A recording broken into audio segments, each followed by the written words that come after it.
সকলোকে নমস্কাৰ জনাইছোঁ। ভগৱান শ্ৰীকৃষ্ণক কোৱা হৈছিল পূৰ্ণ পুৰুষ, কাৰণ পূৰ্ণাংগ মানৱৰ যি 16 কলা বিশেষজ্ঞতাৰ কথা কোৱা হয়, এই সকলো তেখেতৰ মানৱৰূপী জীৱনটোত বিদ্যমান আছিল। আপোনাৰ বাৰু জানিবলৈ ইচ্ছা নহয়নে এই 16 কলানো কি, আৰু সাধাৰণ মানুহৰ পক্ষে এই কলাবোৰ আয়ত্ত কৰাৰ সম্ভাৱনা থাকেনে নাই? ইয়াত যি কলা বুলি কোৱা হৈছে, এই কলা আচলতে আৰ্ট নহয়, এই কলা হৈছে দক্ষতা। শ্ৰীকৃষ্ণৰ 16টা বিশেষ দক্ষতা আছিল। এই দক্ষতাবোৰৰ ভিতৰত এটা দক্ষতাক বাদ দি বাকী সকলো দক্ষতাই কিন্তু সাধাৰণ মানুহৰ কাৰণে আয়ত্ত কৰাটো সম্ভৱ। এতিয়া আহকচোন জানো এই কলাবোৰ কি, আৰু এইবোৰ জানিবলৈ আপোনালোকক ভিডিঅ'টো শেষলৈকে চাই থাকিবৰ কাৰণে মই অনুৰোধ জনাইছোঁ। প্ৰথম কলা বা দক্ষতা হ'ল শ্ৰীধন সম্পত্তি। শ্ৰীকৃষ্ণৰ প্ৰথম কলা আছিল তেখেত ধন সম্পত্তিত পূৰ্ণ আছিল। যি ব্যক্তিৰ প্ৰচুৰ ধন ধান থাকে, লগতে যিজনা আত্মিক দিশেৰেও ধনৱান হয়, তেওঁৰ ওচৰত যিয়েই নাহক কিয় খালী হাত ফিৰিব নালাগে। তেনে ব্যক্তি এনে দক্ষতা বিশিষ্ট হয়। দ্বিতীয় কলা হ'ল ভূস্থাৱৰ সম্পত্তি। এনে দক্ষতা বা কলাৰ ব্যক্তি পৃথিৱীৰ এক বিশাল ভূভাগ অধিকাৰ কৰে, যাৰ আজ্ঞা সেই এলেকাৰ বাসিন্দাসকলে মানি চলে, আৰু তেওঁই অচল সম্পত্তিৰ মালিক হয়। শ্ৰীকৃষ্ণই নিজ যোগ্যতাৰ বলত দ্বাৰকাত জনবসতি স্থাপন কৰি এই ভূ অচল সম্পত্তিত বিশাৰদ হিচাপে প্ৰতিষ্ঠিত হৈছিলে। তৃতীয় কলা বা দক্ষতা হৈছে কীৰ্তি। যিজনাৰ মান সন্মান যশ কীৰ্তি চতুৰ্দিশে বিয়পি পৰে, যিজনা আছিলে সকলোৰে শ্ৰদ্ধা আৰু বিশ্বাসভাজন, সেইজনা শ্ৰীকৃষ্ণই এই তৃতীয় দক্ষতাৰে পৰিপূৰ্ণ আছিলে। চতুৰ্থ দক্ষতা হ'ল ইলা। চতুৰ্থ কলা বা দক্ষতা আছিল ইলা।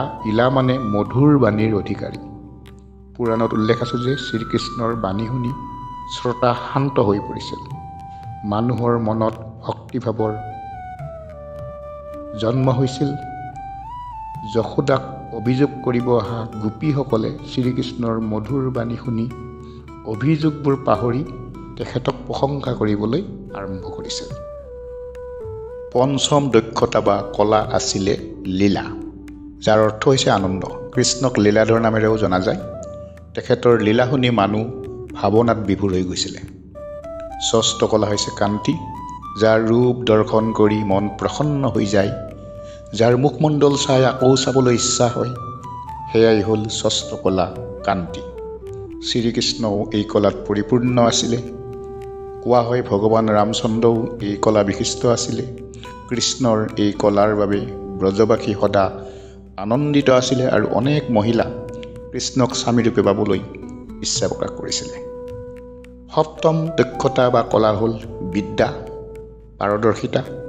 বেদ বেদান্ত সংগীত আৰু যুদ্ধ কলাত আছিলে ভগৱান শ্ৰীকৃষ্ণ নিপুণ।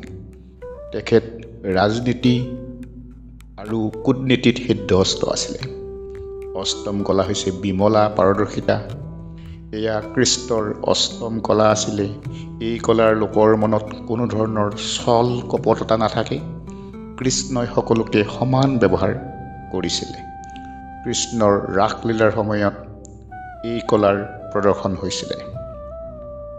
নৱম কলা হৈছে উৎকৰ্ষিণী, প্ৰেৰণাদাতা বা নিয়োজন কৰোতা।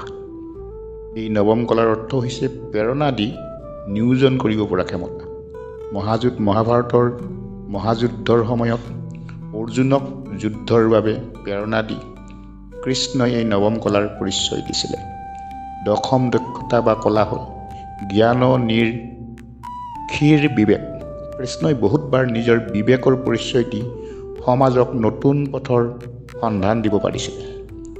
একাদশ কলা হৈছে কৰ্ম ক্ৰিয়া। ভগৱান শ্ৰীকৃষ্ণৰ একাদশ কলা আছিলে। ত্ৰিলোকপতি হিচাপে খ্যাত কৃষ্ণই সাধাৰণ মানুহৰ নিচিনাকৈ কাম কৰিছিলে, আৰু আনক কৰ্মত নিয়োজন হোৱাৰ বাবে প্ৰেৰণা দিব পাৰিছিলে।